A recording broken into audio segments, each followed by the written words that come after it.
안녕하십니까. 이번 시간에는 조선의 첫 번째 왕 태조 이성계를 만나는 시간을 가져보겠습니다. 태조 이성계 하면 우리가 일단은 조선 건국을 한 왕, 그리고 이 고려 말에 신흥무장으로서 정말 이 전쟁의 달인, 이런 이미지가 있고, 또 이 조선 건국 이후에는 이 정도전과 같은 아주 뛰어난 재상들을 등용을 해서 경복궁과 같은 궁궐 조성이라든가 한양으로 도읍을 옮기면서 조선 왕조의 기틀을 하나하나 마련해 나간 그런 왕이었습니다. 그러나 태조 이성계에게만 그 행운만이 있었던 것은 아니고, 이 아들과의 갈등이라든가 또 이 정말 말년에는 아주 고향인 함흥으로 돌아가서 쓸쓸한 그런 또 이 말년을 보내기도 했던 그런 왕이기도 했습니다. 그래서 이번 시간에는 주로 이 태조 이성계가 조선을 건국할 수밖에 없었던 이런 역사적인 운명이라든가 또 이 개인적인 또 운명도 있었죠. 이런 것들을 중심으로 해서 이 태조와 조선 건국이라는 키워드를 중심으로 강의를 하겠습니다.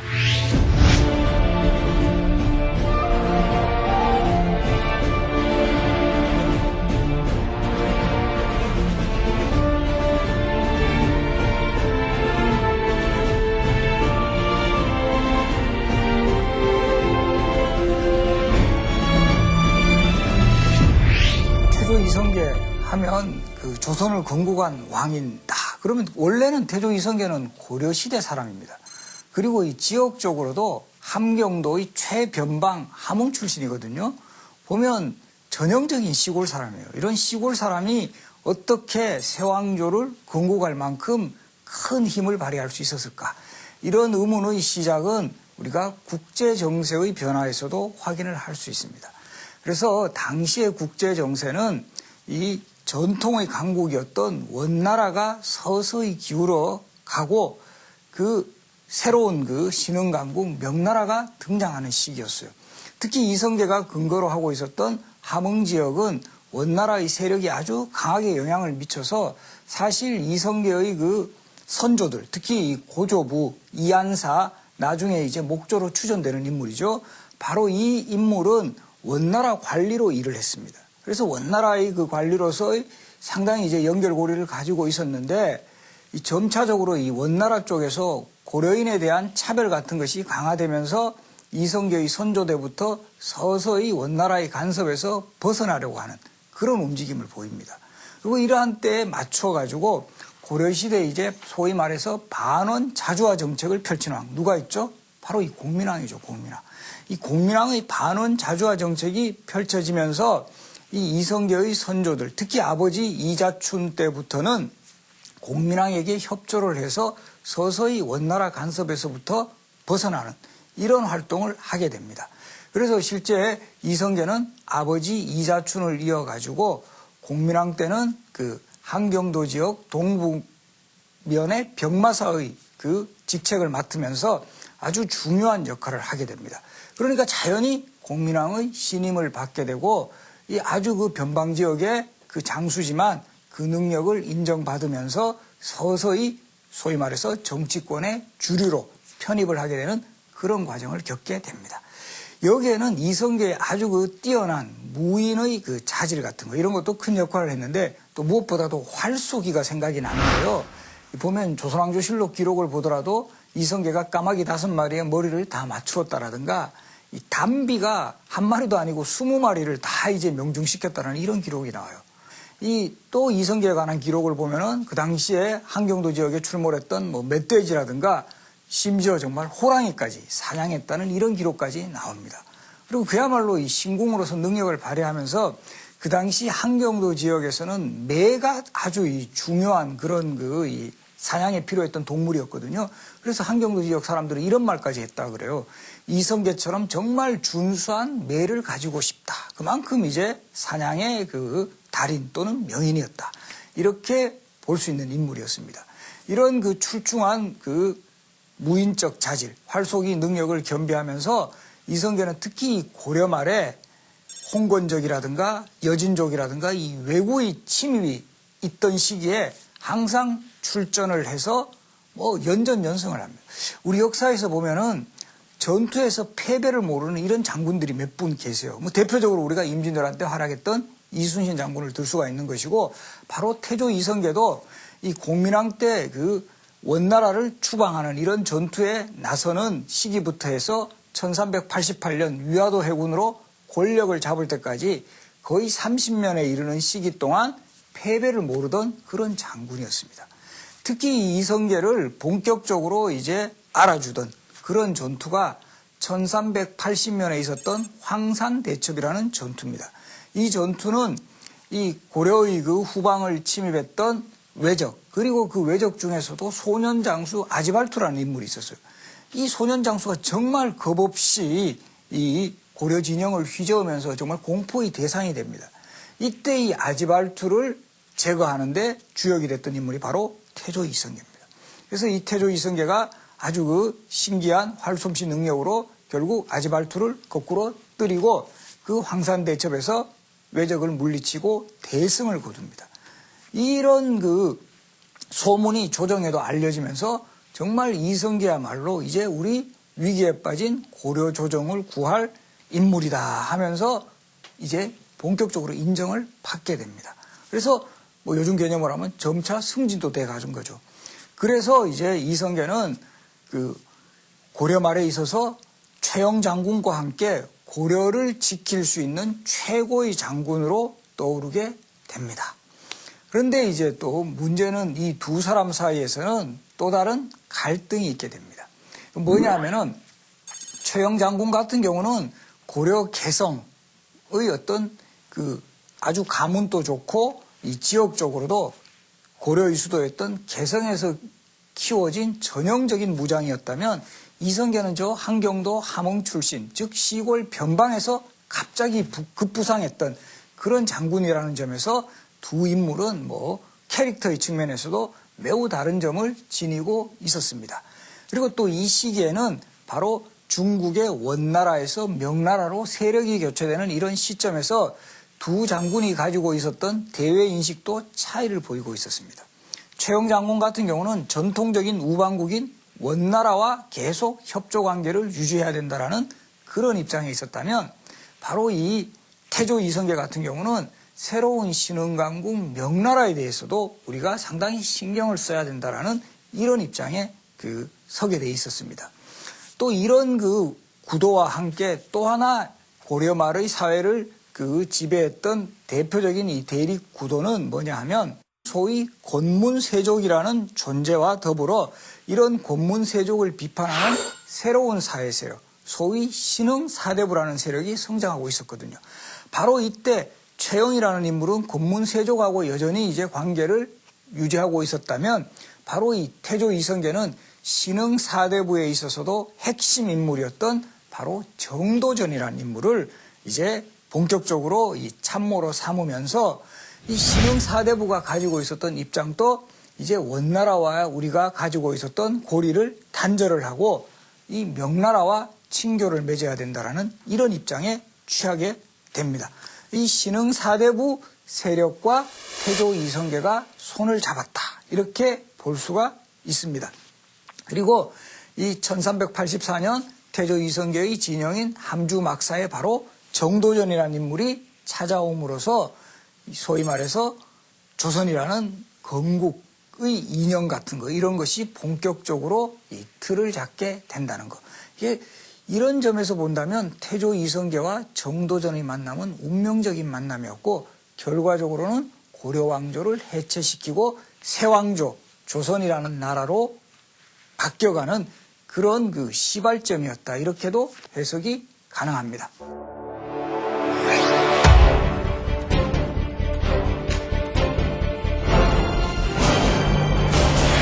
이런 상황에서 또 고려의 운명을 좌우하는 중요한 사건이 이제 벌어집니다. 그건 뭐냐면은 이제 1388년에 원나라가 자꾸 이제 신흥강국 명나라가 원나라를 압박하자 고려에 군사 파병을 요청을 해요. 우리가 사실 고려하고 원나라는 부마국 관계거든요. 그러니까 너희 사이 나라인 고려에서 우리 원나라가 이렇게 위기를 당하고 있으니까 우리를 좀 군사적으로 도와달라, 이런 요청을 하자 고려의 조정은 또다시 선택의 기로에 빠집니다.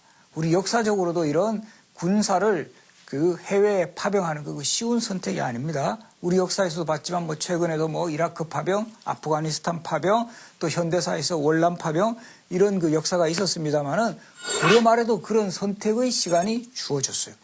이때 군사적 실권자는 최영 장군이었습니다. 그래서 최영의 그 계산은 원래 원나라 우호 관계를 유지하니까 원나라의 군사를 도와주자. 그리고 이때 요동 지역이 이 공백이 있다. 영토적으로 공백이 있으니까 이기에 우리가 그 지역, 요동 지역을 차지하는 것도 좋을 것 같다라고 해서 요동 정벌을 본격적으로 기획을 하고 본인이 총사령관으로서 고려의 도읍인 개성에서 총지휘본부를 차리고 파경군의 사령관으로 태조 이성계를 임명을 합니다. 조민수와 이성계를 그 파병군 그 사령관으로 임명을 하는데 바로 이 과정에서 태조 이성계가 역시 고민에 빠집니다. 이 상관인 최영 장군의 그 명령에 의해서 요동정벌에 나서기는 해야 되겠지만 이 전쟁은 별로 고려에 득이 없는 전쟁이다라고 판단을 해요. 특히 고려에도 득이 없고 특히 개인적으로는 더 이거는 문제가 많다. 만약에 그 전쟁에서 승리를 하더라도 그 공은 모두 최영에게 돌아갈 것이고 실패를 하면 패장의 책임을 면치 못할 것 같다. 그리고 무엇보다도 이성계가 간파한 것은 이 전쟁은 승산이 별로 없다. 신흥 강국인 명나라를 자극해서 앞으로 고려의 정세에 도움이 별로 되지 못한다. 그렇게 해서 이성계가 내세운 대표적인 논리가 사불가론입니다. 네 가지 불가, 이 요동정벌이 불가한 네 가지 이유를 내세우죠. 첫 번째는 작은 나라로서 큰 나라를 칠 수가 없다. 즉 고려가 명나라를 치는 것은 불가하다.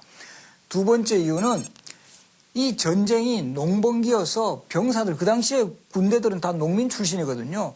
이 농민군을 동원하기가 너무 힘들다. 그다음에 세 번째는 이 전쟁에 하는 틈을 타서 남쪽에 있던 외적들, 왜구들이 침범을 해온다면 역시 더 위기에 빠질 수도 있다. 그리고 네 번째는 이때가 아주 그 더운 여름철이었어요. 이 무더위에 이렇게 전쟁을 강행을 하면 병사들이 전염병에 걸리기도 쉽고 특히 주력 무기인 활의 악효가 다 녹아 들어가지고 이 무기가 제대로 활용을 할 수가 없다. 이런 네 가지 이유를 들어가지고 결국 이성계는 마침내 위화도라는 섬에서 위화도 해군을 결정을 하게 됩니다. 그래서 여기 자료에서 한번 위화도라는 섬을 한번 만나 보겠습니다. 그래서 이 위화도라는 섬을 한번 보시면 바로 이 고려, 그 당시로는 고려죠. 고려와 이 중국 원나라로 가는 거의 국경에 있는 섬입니다. 압록강 일대를 흐르는 그 사이에 있는 큰 섬인데 바로 이 위화도에서 주둔을 하고 있는 과정에서 또 운명인지 이때 며칠간 장맛비가 내렸어요. 그래서 이 진격을 더 이상 할 수 없는 상황에서 마침내 이성계가 최종적으로 결단을 내립니다. 조금 전에 제가 말씀드렸죠. 4대 불가론. 이것은 조선왕조 실록에도 등장을 하지만 이 이성계가 결국 위화도 해군의 명분으로 삼았던 큰 이유였습니다. 그래서 우리는 더 이상 요동 정벌을 하는 것을 포기하고 바로 군사들을 회유 설득을 해서 오히려 자신에게 명령을 내렸던 최영 장군을 급습을 합니다. 개경을 공격을 하는 거죠. 그리고 마침내 최영 장군을 체포를 하고 최영 장군은 체포 후에 유배를 갔다가 그곳에서 결국 처형을 당하는 거죠. 그래서 이런 그 과정 속에서 그 이전에는 장군으로 본다면 넘버 2의 위치에 있었던 태조 이성계가 넘버 1으로 올라서는 바로 그런 순간이었습니다. 최영 장군이 실각을 하고 태조 이성계가 완전히 군사적 실권을 장악하는 이런 역사적 그 순간이 위화도 해군이었습니다.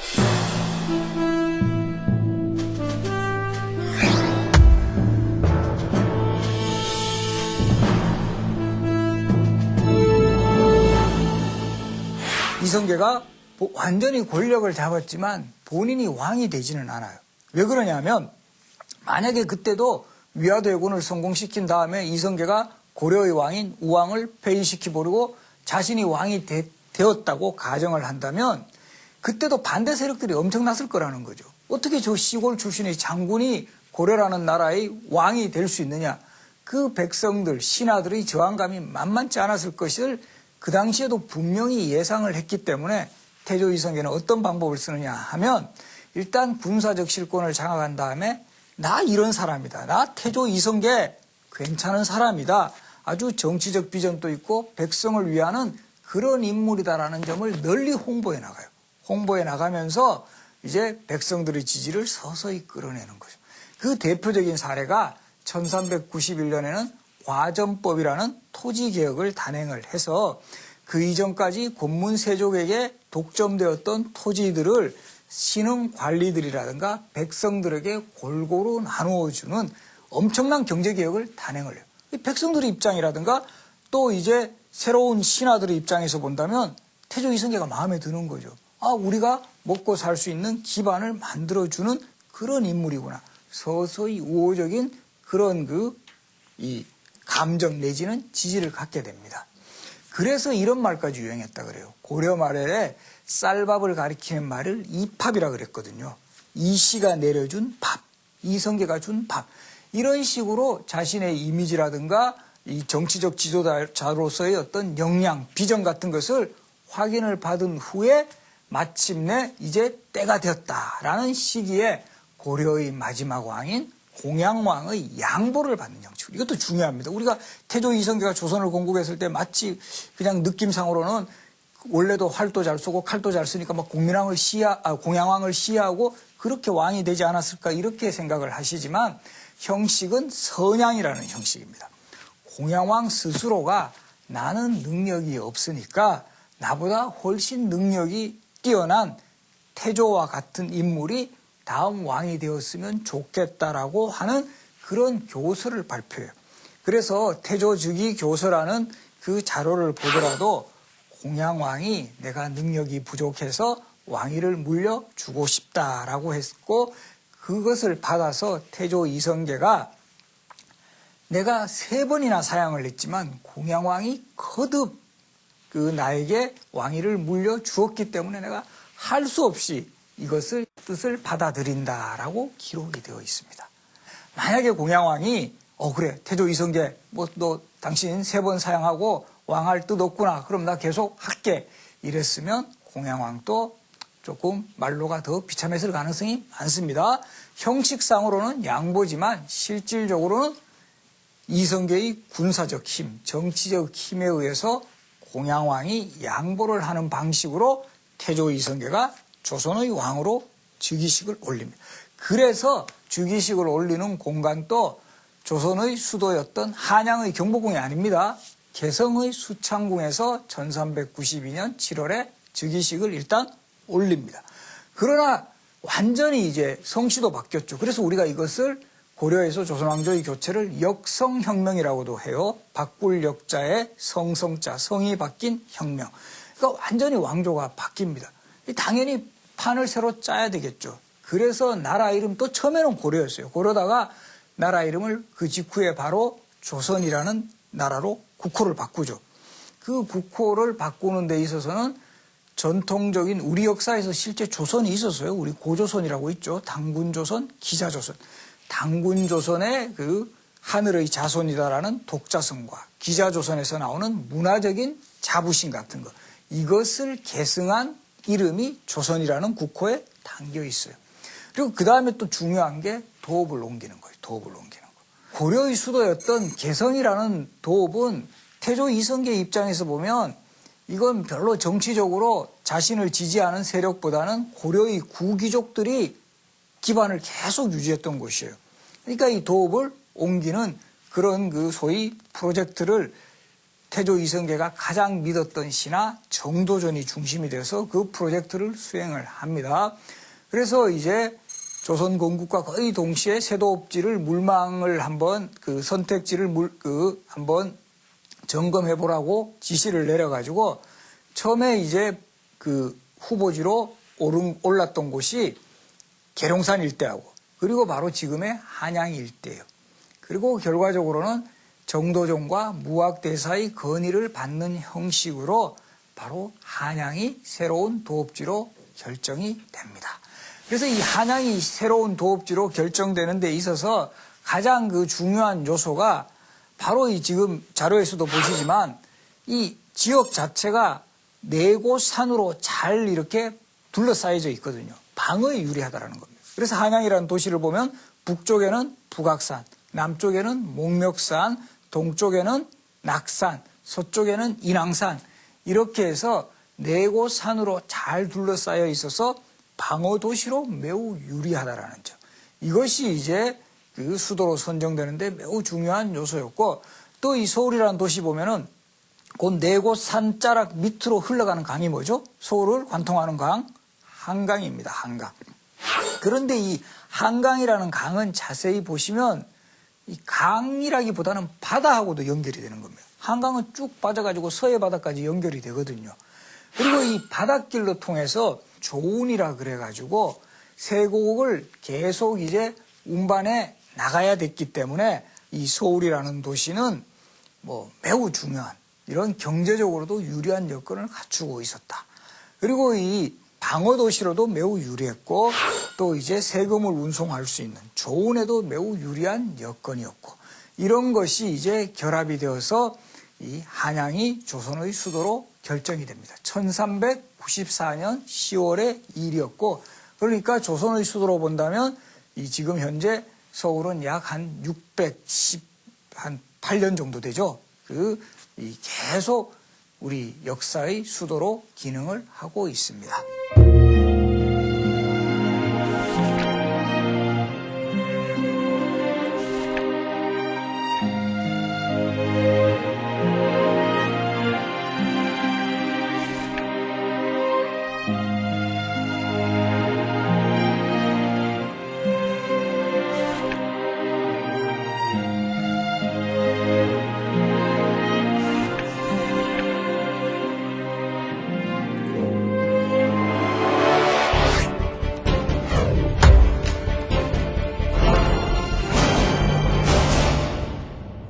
이제 도읍을 옮긴 이후에 또 중요한 것은 왕조 국가로서의 면모를 제대로 갖추려면 또 뭐가 필요하죠?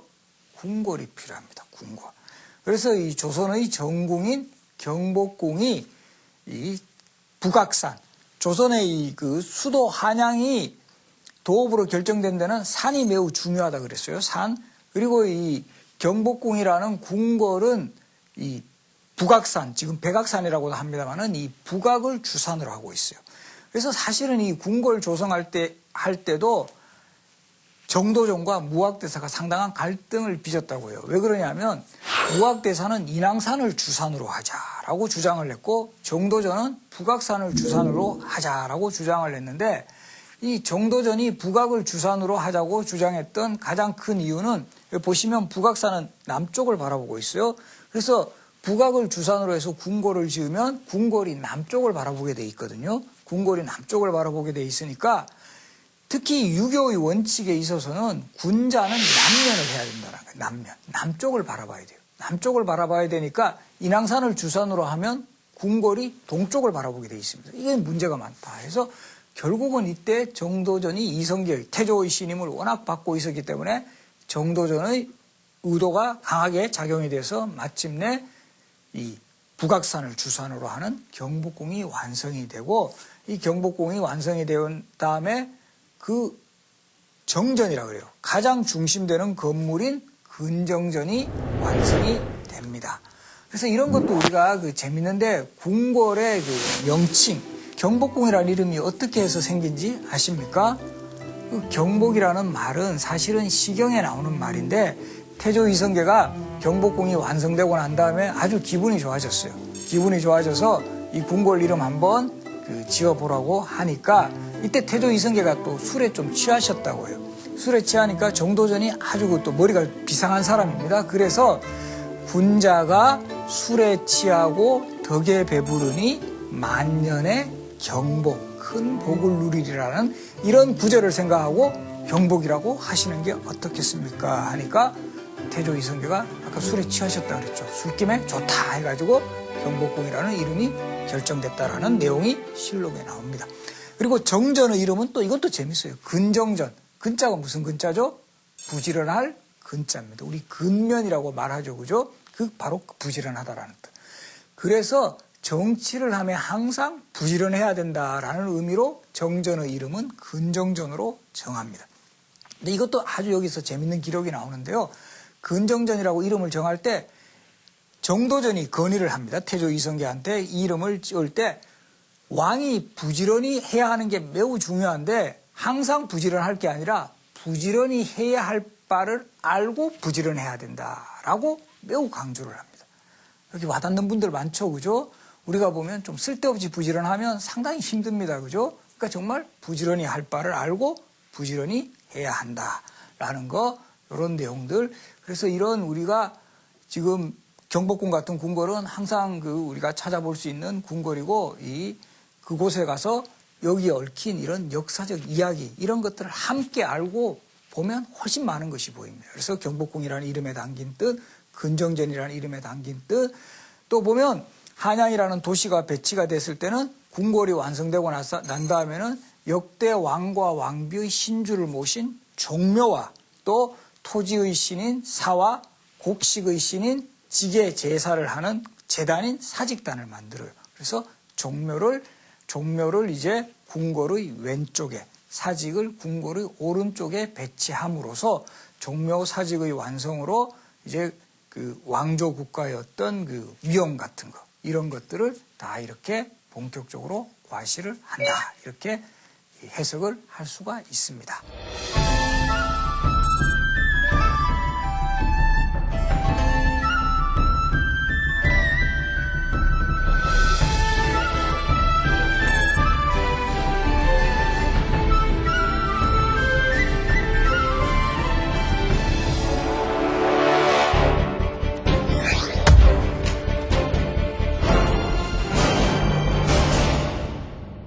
태조 이성계 하면 또 우리가 항상 생각나는 그런 용어 중에 하나가 함흥차사라든가 뭐 이런 이야기, 또 태조의 무덤에 억새풀이 심겨져 있다라는 이런 이야기도 하고, 그래서 태조 이성계의 말년에 대해서는 생각보다는 이분이 조금 불우하지 않았나, 이런 생각도 많이 합니다. 실제 태조 이성계는 아들하고 갈등이 많았어요. 그 중에서도 5번째 아들인 태종 이방원하고 크게 갈등을 겪으면서 결국 태종 이방원이 일으킨 왕자의 난의 여파로 태조가 너무 이제 화가 났습니다. 왜냐하면 자신이 가장 사랑했던 막내 아들하고 가장 신임했던 참모 정도전을 5번째 아들인 이방원이 살해를 했거든요. 거기에 화가 나서 고향인 함흥으로 돌아가셔가지고 나는 너 꼴보기도 싫다, 아들놈 다시 돌아오지 않겠다라고 해서 함흥에 한동안 머무릅니다. 그러니까 나중에 이제 태종이 왕이 되어갖고는 본인도 면목이 없죠. 백성들에게는 부모에게 효도하고 그 나라에 충성하라 그러는데 본인은 아버지 저렇게 뚝 떨어져 살게 하는 게 민망하니까 계속 아버지를 오시게 이제 사신을 보냅니다. 근데 그렇게 보낸 사신 그때마다 태조 이성계가 죽여버리니까 그렇게 해서 나온 말이 뭐죠? 함흥차사 이야기입니다. 함흥에 간 그 사신은 돌아오지 않는다. 그러다가 결국은 박순이라는 사람이 어미말 한 마리하고 새끼말을 이제 함께 데리고 가서 어미말이 이제 떠나가자 새끼말이 막 울고불고 하는 이런 장면을 보여줌으로써 결과적으로는 이성계의 마음을 돌리게 하는데 성공을 했다라는 그런 이야기가 열려실 기술이라든가 택미지와 같은 이런 기록에 전해져요. 이것도 재밌는 게 태종실록에는 전해지지 않아요. 오히려 태조실록이라든가 태종실록 같은 실록 기록이 아닌 야사에서 전해지는데 이것이 아버지 이성계와 아들 이방원의 갈등, 그리고 함흥차사라는 또 이런 일화를 통해서 우리가 태조의 말년이 행복하지만은 않았다라는 이런 내용을 또 확인을 할 수가 있어요. 그리고 이 태조의 어떤 불운을 또 마지막으로 보여주는 또 하나의 사례가 바로 이 권원능에 얽힌 그런 사연들입니다. 이 권원능이라는 무덤이 조선의 첫 번째 왕인 태조 이성계의 무덤이에요. 그런데 이 권원능이 에 가보시면 태조의 무덤 하나만 덩그러니 이렇게 놓여 있습니다. 태조에게는 분명히 왕비가 두 분이나 계셨거든요. 바로 신의왕후 한씨라는 분하고 계비였던 신덕왕후 강씨. 이 두 분의 왕비가 있었음에도 불구하고 태조 이성계의 무덤은 지금의 동구릉에 홀로 모셔져 있습니다. 이런 이유로는 바로 그 아들인 그 태종 이방원이 결국 아버지 무덤을 그렇게 그쪽으로 옮기게 한 주역이에요. 첫 번째 그 왕비였던 신의왕후 한씨 무덤은 이미 조선이 건국하기 전에 돌아가셨기 때문에 개성에 묻혀 있어서 그곳으로 이성계가 돌아가셨을 때 갈 수는 없었던 거고, 바로 그 계비였던 신덕왕후 강씨 무덤은 신덕왕후 강씨가 돌아가시자 태조 이성계보다 먼저 돌아가셨어요. 이 어린 계비를 태조 이성계가 너무나 사랑해서 이 계비의 무덤을 어느 곳에 마련해 줬냐 하면 지금의 덕수궁 정동 일대에 계비인 신덕왕후 강씨의 무덤을 마련해 주었던 것입니다. 그리고 항상 경복궁에서 보면 그 계비의 무덤이 잘 보이고, 그 당시에 그 신덕왕후 강씨의 무덤을 그 수호했던 원찰을 흥천사라는 절인데, 그 흥천사의 종소리가 끝날 때까지 잠을 이루지 못했다라고 할 정도로 태조의 계비에 대한 사랑은 컸습니다. 그런데 바로 이 태조 이성계가 돌아가시고 난 다음에 태종이 왕위에 올랐을 때 바라보는 계비 강씨 무덤은 정말 이거는 사랑의 그 무덤이 아니라 자신을 왕이 되지 못하게 그 공작을 했던 계모의 무덤에 불과했거든요. 그래서 계비 강씨 무덤을 지금의 정릉동 쪽으로 옮깁니다. 그래서 원래 이 계비 강씨 무덤을 우리가 정릉이라고 했어요. 정릉이라고 해서 그 정릉이 옮겨졌는 게 지금의 성북구 정릉동이고, 계비 무덤이 있던 곳이라 해서 동네 이름은 정동으로 그대로 살아남았던 것입니다. 그러니까 계비 강씨하고 아버지 이성계, 태조의 무덤을 함께 모시기가 정말 싫어했던 태종의 의지에 따라서 결국 권원능은 지금의 동구릉 자락에 갔습니다. 그래서 이때도 실록 기록에 나오는데요. 이 아버지가 돌아가신 이후에 태종 때 돌아가셔요. 그것도 여러분들 잘 아셔야 돼요. 태조 이성계는 조선의 왕 중에서는 두 번째로 장수하는 왕이 됩니다. 1335년에 태어나셔서 1408년에 돌아가시니까 74세까지 사세요. 젊은 시절부터 말 타고 활 쏘면서 소위 말해서 전장을 누비신 그런 왕이에요. 그래서 저는 장수했다고 생각을 하는데, 그 장수한 덕분인지 태조 이성계는 그 두 번째 왕인 정종이 즉위했을 때도 살아계셨고, 태종이 즉위했을 때도 살아계셔가지고 정종 때는 상왕이라고 불리셨고 태종 때는 태상왕이라고 불리신 분이에요. 불리셨습니다. 그런 그 태조가 태종 때 돌아가시자 태종이 그 계비였던 신덕왕후 강씨하고 함께 모시기는 싫으니까 지금의 그 거맘산 자락, 지금의 바로 구리시에 있는 동구릉 자락입니다. 동구릉 자락에 이 왕릉으로 적합한 곳을 물색하라고 했고, 그곳에 이제 왕릉이 자리가 어느 정도 확정이 되자 이곳에 아버지의 무덤을 조성한 것입니다. 그래서 권원능이라고 하는데요. 또 이 권원능 하면 또 재밌는 사연이 있어요. 권원능 하면 또 뭐가 생각이 나죠? 무덤의 봉분에 다른 무덤하고는 달리 억새풀이 심어져 있어요.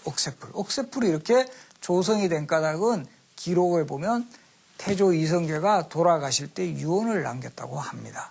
내 무덤에는 다른 그 사초를 심지를 말고 내 고향에 있었던 억새풀을 가져와서 여기다 좀 심어달라라고 유언을 하셨고, 결국 태종은 그것만은 어길 수가 없었던 것 같아요.